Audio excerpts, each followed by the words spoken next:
Hi hello నమస్తే. DSC 2025 Andhra Pradesh రిక్రూట్మెంట్లో scam జరిగిందని social మీడియాలో తిప్పుతున్నారంటే ఇది చాలా దారుణమైనటువంటి సమాచారం. ఇది నేను నిజంగా షాక్ తిన్నాను. ఎందుకంటే ప్రభుత్వ ఉద్యోగాలు మొత్తం తీసేసి ఎప్పుడో ప్రైవేటైజేషన్ చేశారు. లేవు, అసలు ప్రభుత్వ ఉద్యోగాలు లేవు. ప్రభుత్వ ఉద్యోగాలు రెండు సెక్టార్లు ఉంది. ఒకటి టీచర్ పోస్టులు, రెండు పోలీస్ పోస్టులు. పోలీస్ డిపార్ట్మెంటు టీచర్ పోస్టులు తప్ప రాష్ట్ర ప్రభుత్వాల మీద ఇక ప్రభుత్వ ఉద్యోగాలు లేవు, మొత్తం ఎత్తేసారు. సెక్రటేరియట్ కూడా అవుట్ సోర్సింగ్ అని, అది అని, కాంట్రాక్ట్ బేసిస్ అని, వాళ్ళు కాంట్రాక్ట్లు ఇచ్చుకొని సంస్థలు నడుపుకొని అసలు ఇది మొత్తం కూడా వ్యాపారుల చేతుల్లోకి వెళ్ళిపోయింది. దేశవ్యాప్తంగా దేశమంతా కూడా వ్యాపారుల చేతుల్లోకి వెళ్ళిపోయి ఇది నరకం చూపిస్తున్నారు ఈ యొక్క ముఖ్యంగా పేద ప్రజల్ని.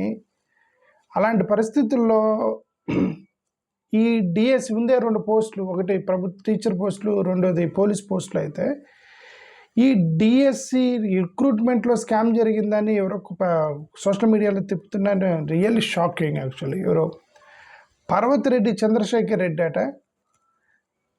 ఆ పర్వతిరెడ్డి చంద్రశేఖర్ రెడ్డి గారు ఒక పెద్ద ఎలిగేషన్ చేశారు. ఆయన డిఎస్సి 2025 టీచర్ రిక్రూట్మెంట్లో స్కామ్ జరిగింది, మీ సిబిఐకి ఇవ్వండి అని. ఒక్కొక్క టీచర్ పోస్టు 15 లక్షలకు అమ్ముకున్నారని ఆరోపణ చేశాడు. ఇప్పుడు ఎవరో ఫోన్ చేసి నీకు టీచర్ జాబ్ కావాలంటే 15 లక్షలు ఇవ్వండి అని అడిగినటువంటి ఆడియో క్లిప్స్ని తిప్పుతున్నారు సోషల్ మీడియాలో.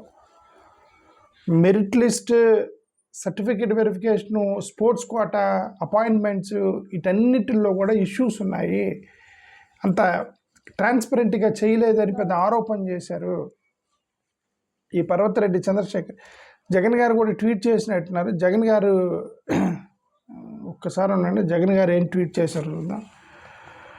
నేను అది ఇందాక ఒకటి కనిపించింది. జగన్ గారు అది ప్రతిపక్ష నాయకుడు జగన్మోహన్ రెడ్డి గారు ఏదో ట్వీట్ చేసినట్టు అలా కనబడింది నాకు. ఒకసారి చూస్తూ ఉండండి.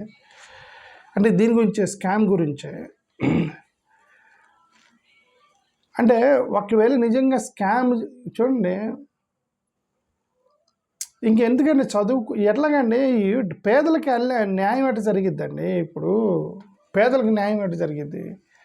స్కాములు చేస్తే ఏదో రోడ్డు కన్స్ట్రక్షన్లో స్కామ్ చేశారు, కన్స్ట్రక్షన్లో బిల్డింగ్స్ అక్కడ స్కాములు చేశారంటే సరిపోని. ఇప్పటికే ఏమన్నా నిజం మాట్లాడితే యూనివర్సిటీ జాబులు మొత్తం కూడా అమ్మేసుకున్నారండి.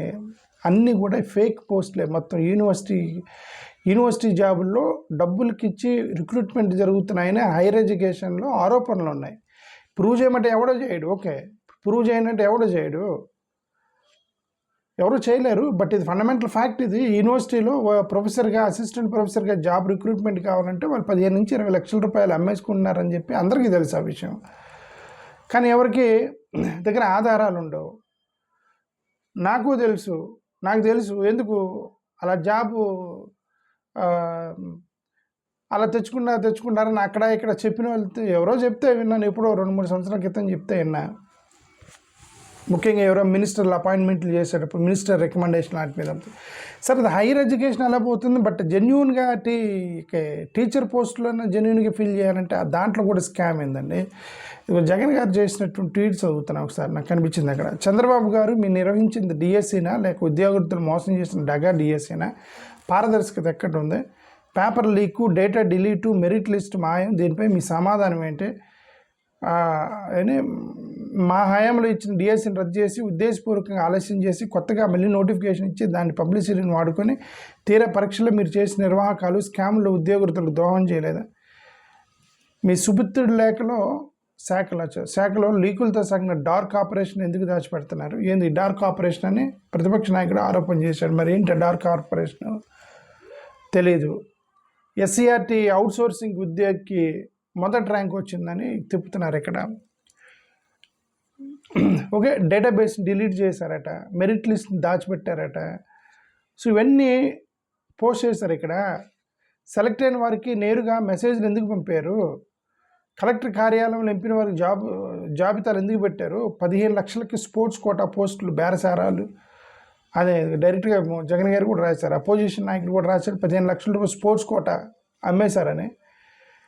ఏంటి ఈ పార్టీకి చెందిన నాయకుడే, మీ పార్టీకి చెందిన నాయకుడే ఈ డీల్స్ కుదిర్చిన మాట వాస్తవం కాదా? ఎప్పుడు క్రీడా మైదానంలో అడుగుపెట్టిన వాళ్ళకి కూడా ఫేక్ సర్టిఫికేట్లు ఇచ్చి వాస్తవం కాదా? ఓకే, ఫేక్ స్పోర్ట్స్ కోటా ఇచ్చేసి సీట్లు అమ్ముకున్నారు, టీచర్ పోస్టులు అమ్ముకున్నారట స్పోర్ట్స్ కోటాలో.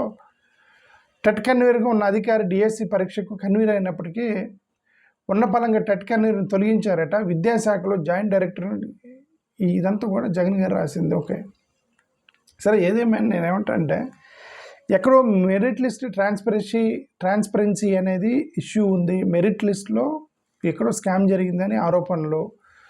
స్పోర్ట్స్ కోటా బీఏడి టెట్ వాళ్ళకి ఒక రిక్వైర్మెంట్ ఉంది. స్పోర్ట్స్ కోటా అంటే వీళ్ళు నేషనల్ లెవెల్లో ఆడాలి, లేదంటే ఒలింపిక్స్లో అట్లాంటి వాటిలో ఆడినోడికి స్పోర్ట్స్ సర్టిఫికేట్లు ఇస్తారు. ఎవరంటే వాళ్ళు సర్టిఫికేట్లు ఇచ్చేసి స్పోర్ట్స్ కోటాలకు నెట్టేసి వాళ్ళని అలా 15 లక్షల రూపాయలకి టీచర్ పోస్టులు అమ్ముకున్నారు అనేది ఆరోపణ. కొంతమందికి ఇన్ఫర్మేషన్ SMS ద్వారా వెళ్ళింది అని చెప్పేసి ఆరోపణ.